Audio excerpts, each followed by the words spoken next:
J'ai eu de la chance. C'est à Alger, en fin 1943, que j'ai vu une note de service qui indiquait que l'armée avait besoin de pilotes de futurs Piper Cub dans l'armée. Et donc, j'ai mis un certain temps à savoir comment je pouvais faire ma demande. Et puis c'est en début 1944 que j'ai réussi à faire ma demande et elle a été acceptée exceptionnellement parce qu'ils prenaient dans ces nouveaux pilotes une majorité de pieds noirs qui avaient leur brevet de pilote et même quelquefois leur avion personnel de tourisme. Mais j'ai été accepté et puis je suis parti préparer. Quand j'étais breveté, j'ai demandé à la 2e DB, qui était mon ancien régiment, ma ancienne division, s'ils pouvaient me prendre des Piper Cub. Ils étaient pleins. Et par contre, ils m'ont pris en surnombre à la 1re division française libre. Et donc j'ai fait le débarquement de Provence. Alors, dans ce camp à côté d'Oran, français, piloté par des Américains, j'ai eu la chance d'être accepté et ça s'est passé très rapidement, dans le sens que je n'ai pas beaucoup de souvenirs de nombre d'heures de lâcher, avant mon lâcher, mais le Piper Cub est tellement un engin exceptionnel qui pardonne à n'importe quel imbécile de le conduire, que ça s'est bien passé.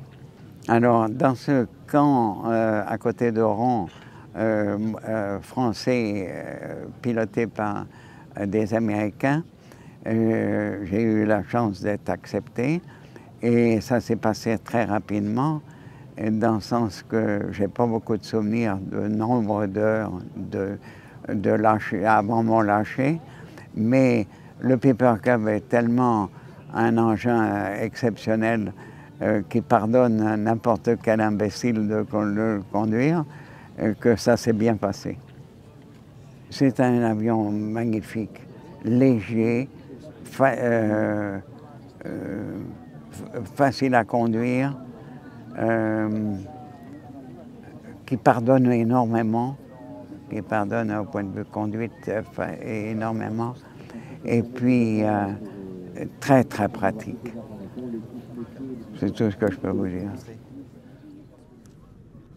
Nous vivions vraiment en équipe, non seulement les autres pilotes français, il y avait de tout, parce que c'était l'armée de terre, mais l'origine de ces pieds noirs ou de ces gens qui nous ont rejoints après le débarquement est d'origine. Par exemple, j'ai eu pendant longtemps comme camarade Maurice de Castex, qui était en 1940, qui était pilote de Watine, sergent pilote de Watine. Alors donc, nous vivions dans cette armée, cette 1re division française libre, depuis 1940, officiers, soldats, sous-officiers, officiers à la même popote et tous ensemble. C'était des missions principalement de réglage d'artillerie. Bien entendu, nous faisions de l'observation aussi. Si mon observateur était derrière nous, il y en avait 4 par division, 4 observateurs, parce qu'ils étaient les patrons des 4 batteries de la division. Alors donc, ils donnaient les ordres pour rectifier les tirs à chacune de leurs batteries et aux 4 si nécessaire. Et si, bien entendu, mon observateur voyait un char ou un carrefour devant la division, il donnait les coordonnées et une minute après, c'était réglé, parce qu'ils avaient une liaison très, très rapide. Nous avons été très heureux de débarquer assez facilement. Quoique Saint-Tropez s'est bien passé, mais Toulon et Marseille a été très dur pour notre infanterie. J'étais très heureux de débarquer. Je n'ai pu aller voir mes parents qu'en novembre, parce que la circulation a été, et puis on a été pris par les avancées de la division qui ont été très rapides sur l'Alsace et la Lorraine. Et on s'est rendu compte que la résistance avait aidé notre division énormément, surtout à Marseille. Mais d'un autre côté, on s'est rendu compte aussi que l'occupation avait troublé certainement la majorité et que c'était normal que pendant un an ou deux ou trois, jusqu'à l'obligation de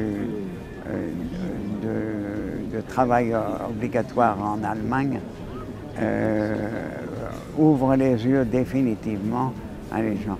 Alors si bien que moi j'avais eu l'occasion de partir avec un petit bateau de pêche, mais je comprenais très bien que les gens ont mis 2-3 ans à se rendre compte de l'épouvantable